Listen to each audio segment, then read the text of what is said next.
السلام علیکم everyone, welcome to our channel. دوستو، جب بھی کوئی شخص اسلام قبول کرتا ہے تو اس کے پیچھے کسی نہ کسی انسان کا ہاتھ ضرور ہوتا ہے، لیکن آج کا واقعہ بے حد ہی عجیب ہے، کیونکہ آج ہم جس لڑکی کا ویڈیو آپ کے لیے لائے ہیں ان کے ساتھ اس کا بالکل الٹا ہی ہوا، کیونکہ یہ جس کے ساتھ رہتی تھی وہ ایک مسلمان تھا، ان کا ایک بچہ بھی تھا، لیکن ان کی شادی نہیں ہوئی تھی۔ لیکن بڑی حیرت کی بات ہے کہ وہ لڑکا نہیں چاہتا تھا کہ وہ لڑکی اسلام قبول کرے، لیکن وہ لڑکی دین اسلام کے لیے سب کچھ سہتی رہی۔ دوستو، یہ ویڈیو لاسٹ تک ضرور دیکھیے گا، تبھی آپ کو پتہ چلے گا کہ وہ لڑکا کیوں نہیں چاہتا تھا کہ وہ لڑکی اسلام قبول کرے۔ تو چلیے ویڈیو کو شروع کرتے ہیں۔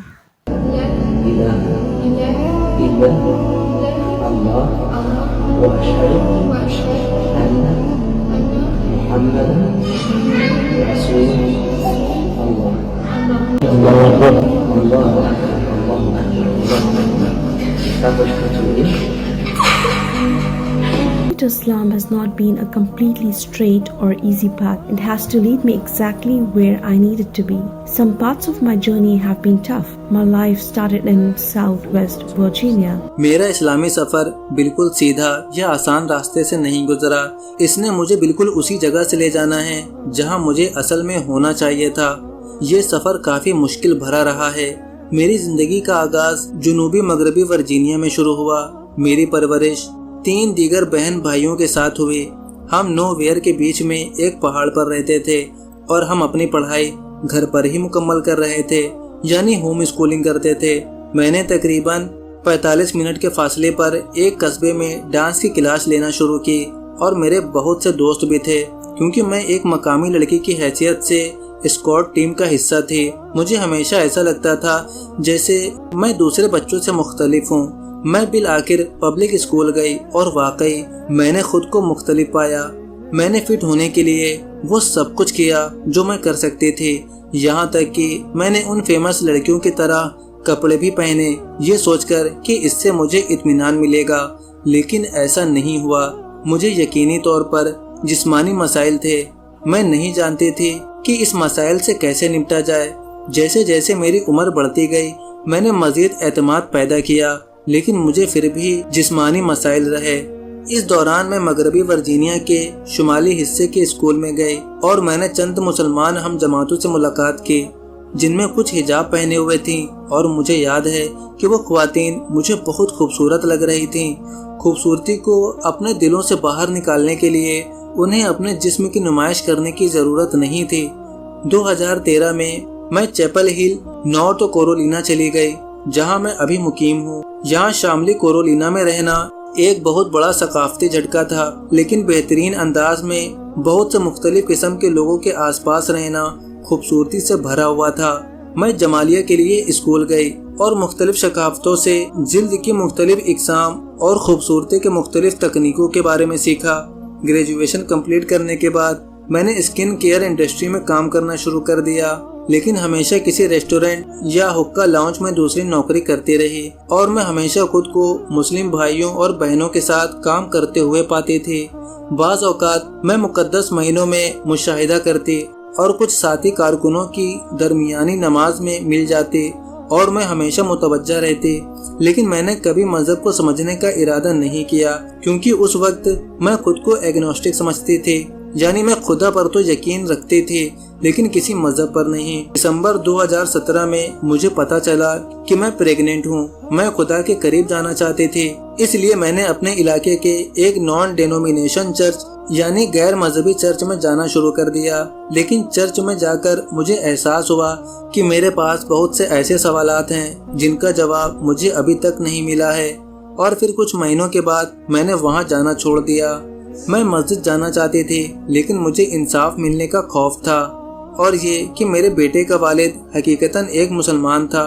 میں نہیں چاہتی تھی کہ میرا خاندان 2 اور 2 کو اکٹھا کرے اور سوچے کہ میں ایک آدمی کے لیے مسلمان بننے کی کوشش کر رہی ہوں۔